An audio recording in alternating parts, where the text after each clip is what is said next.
बेटी है करता उनकी बात सुन ले 5 मिनट और सामने ने भाई पूरा करें जोरदार नारे से स्वागत करेंगे तो हमारे वीर बहनी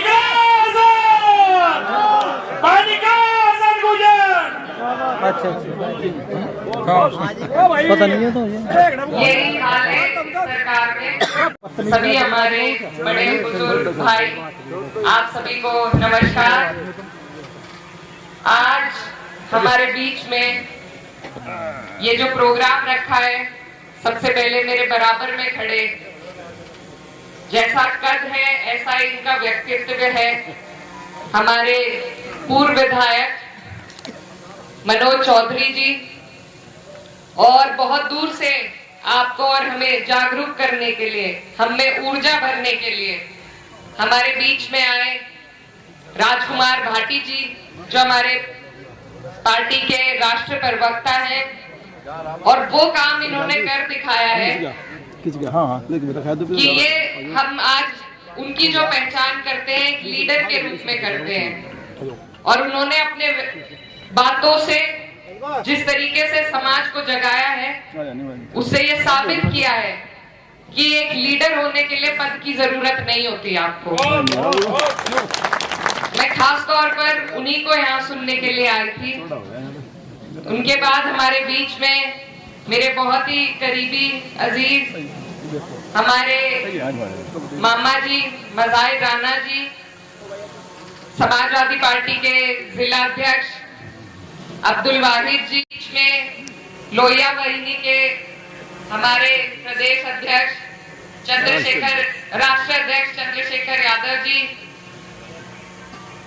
मेरे बहुत ही अजीज भाई टिंकू भैया जी, और इस प्रोग्राम में हमें डांट कर टाइम से लाने वाले मेरे बड़े भाई धर्मवीर भैया जी, मेरे साथ चलकर आए वसीम मामा जी,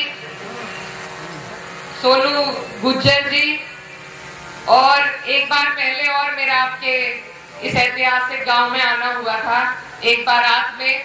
तो जिस बारात में मैं आई थी, मेरे मामा जी के बेटे की बारात थी, तो हमारे बीच में एक बार में मामा जी एक बार आगे रामपाल मामा जी शेरमऊ से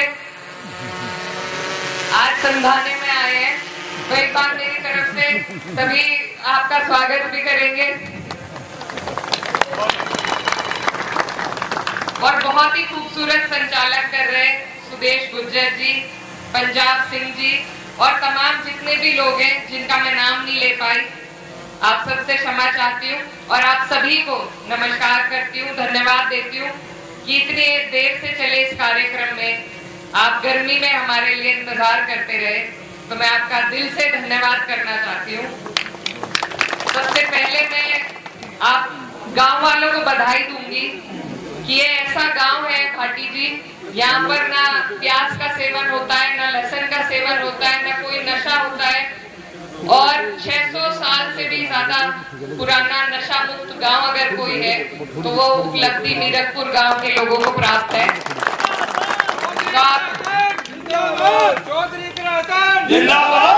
ये एक आदर्श गांव अगर सही मायने में कोई है, और जिस राह पे सबको चलना चाहिए, तो आप लोगों से सीख लेने की जरूरत है।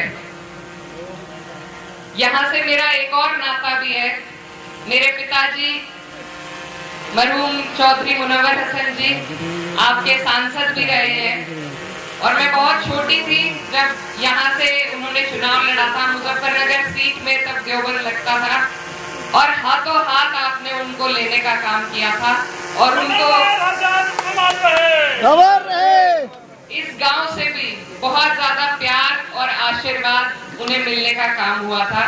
तो आज दोबारा यहाँ आपके बीच में आकर ये मेरे लिए एक भावुक पल है, क्योंकि मुझे याद है कि जो ननौता में उनकी आखिरी रैली जो हुई थी, उसमें भी हमारे विधायक जी मनोज चौधरी जी वहां पर मौजूद थे, और उस टाइम पे फोटो वीडियो कम ही चलते थे, तो वो आखिरी वीडियो उनकी भाषण देते हुए है, और उसमें भी हमारे विधायक जी साथ थे। आज मुझे सौभाग्य मिला कई वर्षों बाद उनकी इस कर्म स्थली पर विधायक जी के साथ खड़े होने का, तो ये मेरे लिए बहुत बड़ा दिन है। हमारे बीच में बहुत सारी बातें सभी लोगों ने कही, खास तौर पर राजकुमार भाटी जी ने जिस तरीके से हमें बातें बताई, ये सारी चीजें एक समाज को जागरूक करने की चीज है। जनप्रतिनिधि होते हैं, आपकी सेवा के लिए हैं, और सिर्फ एक मुख्यमंत्री से हर आदमी नहीं मिल सकता। जरूरी है कि जो बीच में आपका पैरोकार हो वो भी मजबूत हो। मेरे पिताजी को पश्चिम का मुलायम सिंह कहा जाता था, पश्चिम का सीएम, क्योंकि अपने एक एक आदमी के काम के लिए वो लड़ने मरने का काम करते थे। किसी को जरूरत नहीं पड़ती थी कि लखनऊ तक जाए, सबके काम यहीं पे होते थे।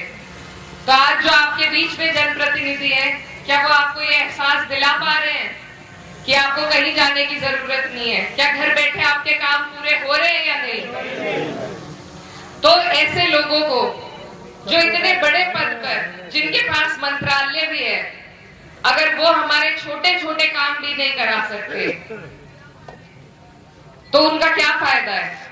इसलिए ऐसा पैरोकार चुनिए जो मजबूत हो, जो घर पे आपको सेवा देने का काम करे। हमारे विधायक जी ने कई अपनी उपलब्धियां गिनवाई और मुझे बहुत खुशी हुई है जानकर कि उनकी टिप्स पे सारे जहां जहां उन्होंने दिए, इस तरीके से याद रखना, मतलब वो सही मायने में यहाँ की दाएं हैं, हमें लग रहा था झूठी बोल रहे हैं।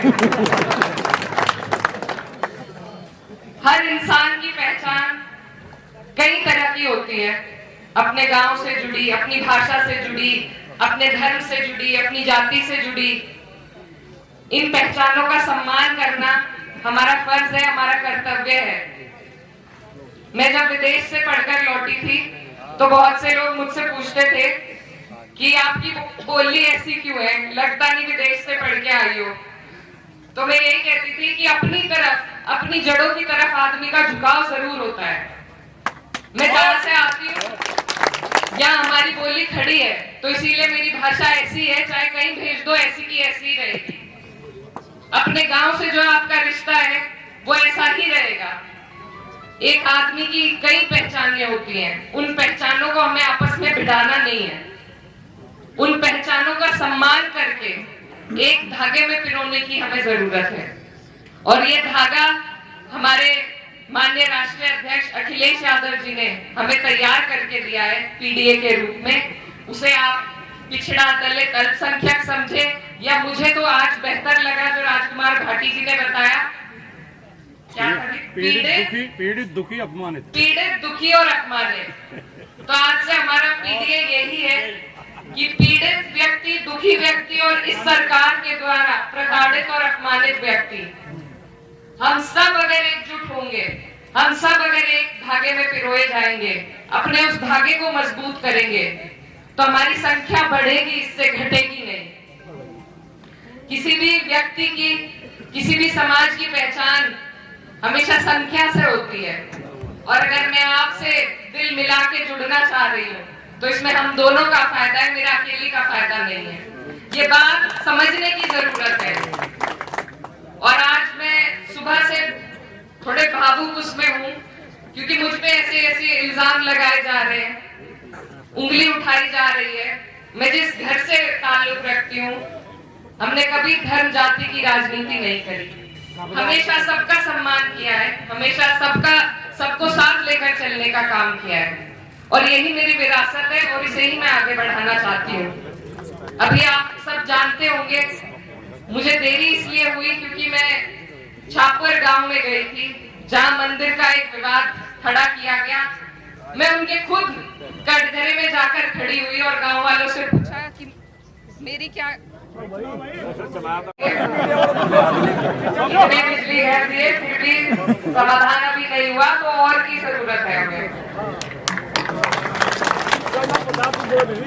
तो मैं आपको बता रही थी छापुर की घटना, और मैं उस पर थोड़ा सा प्रकाश डालना चाहती हूँ कि कुछ लोग इस तरह के प्रोपेगेंडे बनाकर एक जो एकता इस समाज में आई है, 36 बिरादरी में, उसको तोड़ने का काम कर रहे हैं, इल्जाम उठाने का काम कर रहे हैं। क्योंकि इसके अलावा भाजपा के पास कोई तरीका नहीं है आगे बढ़ने का, इस चुनाव के लिए वोट मांगने का। तो धीरे धीरे ये घटनाएं बढ़ती जाएंगी, आपस में भिड़ाने के काम होते रहेंगे। लेकिन मैं आज इस चीज से उभर कर आई हूँ और आपको ये यकीन दिलाना चाहती हूँ कि ये जो प्रोपेगेंडे बनाते हैं, ये ऊपर बैठकर एक कमरे में वो वीडियो चलाते हैं, लेकिन धरातल पर जो घटना है वहां के लोगों के मन में ऐसी कोई भावना नहीं होती। जिस गांव के ऊपर राजनीति चल रही है, मैं उसी गांव से अभी होकर आई हूँ। उनके मन में ऐसी कोई भावना नहीं है, लेकिन उसका इस्तेमाल अन्य जगहों पर जाकर ये लोग करते हैं कि वहां ऐसा कर दिया, वहां उसने ऐसा कर दिया। तो मेरी आप सबसे हाथ जोड़कर अपील है, विनती है कि इनके बहकाए में आपको और हमें नहीं आना है। हमें अपने काम के मुद्दों पर अड़े रहना है। हमें बिजली, पानी, खाद के मुद्दों पर लड़ते रहना है। ये हमें अलग अलग करना चाहते हैं ताकि हम इनसे सवाल ना पूछ सके, ताकि हम इनसे इनकी काम का जायजा ना ले सके। नौकरियां, हमारे भाई आज बेरोजगार घूम रहे हैं। किसानों के क्या हालात हैं ये आपके सामने है। जब लोकसभा चुनाव चल रहा था तो कहा गया था कि गन्ने का पेमेंट 400 का कर देंगे। सारे वादे, इनके सारे वादे सब झूठे हैं। इन्होंने ना पहले कभी किया कुछ और ना आगे कुछ करेंगे। बहुत आसान है, क्योंकि समाज को बांट तो कोई पूछेगा ही नहीं, आपस में लड़ते रहेंगे। तो इसीलिए आज जो मकसद है आपके बीच में आने का, वो ये जो होने वाली घटनाएं हैं उनसे पहले ही आप सबको सचेत करना है कि इन बातों में आपको हमें नहीं पढ़ना है, हमें सिर्फ विकास की बात करनी है। अगर पटवारी के पास जाके मैं बिजली का कनेक्शन मांगने लगूं तो ये तो मेरी बेवकूफी है। जो जिसका काम है वो उसे करना चाहिए। नेता का काम जो है वही नेता से पूछा जाएगा। समाजवादी पार्टी को अगर आप मजबूत करेंगे, मैं कहती हूँ 10 साल हमने भाजपा को देख लिए, ऊपर भी नीचे भी, आज भी सब खतरे में ही है।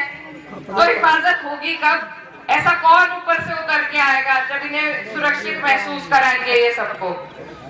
सही बात। ऊपर भी इनकी सरकार है, नीचे भी इनकी सरकार है, लेकिन फिर भी आप और हम बदहाल हैं। तो इस सरकार को, आपको और हमें, जो ना कुछ सुन सकती है ना कह सकती है, सिर्फ फरमान जारी करना जानती है। मेरी डेंटिंग पेंटिंग से अगर आपका कुछ लाभ होता हो तो मैं करवा लूंगी। पानी तो फिर भी नहीं आना, बिजली तो फिर भी नहीं आनी, हालात तो झुके तो रहेंगे।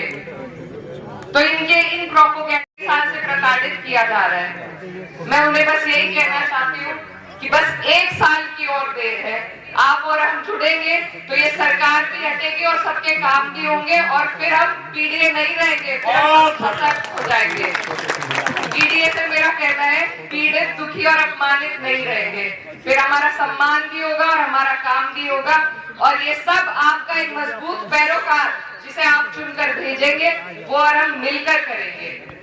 एक एक सीट जब हम जीतेंगे तभी जाके हम अपनी सरकार बना पाएंगे। आज हमारे बीच में राजकुमार भाटी जी हैं, मेहनत करेंगे, क्योंकि अगर इस बार भी हम चूक गए तो फिर अब बर्दाश्त से बाहर होती जा रही है बात। 10 साल का एक लंबा कार्यकाल आपने और हमने देख लिया, अब इसे बदलने की जरूरत है। नेता भी तभी सचेत रहते हैं जब जल्दी जल्दी उन्हें बदला जाता है। तो आप लोग अपनी तैयारी कीजिए, अपनी कमर कसिए। आपकी सीट मुझे सुरक्षित महसूस होती है, इसको सुरक्षित रखने का काम कीजिए। आप जब करेंगे, आपके बीच में सभी लोग यहाँ से मौजूद होंगे, उपस्थित होंगे। मैं बस अपनी बात को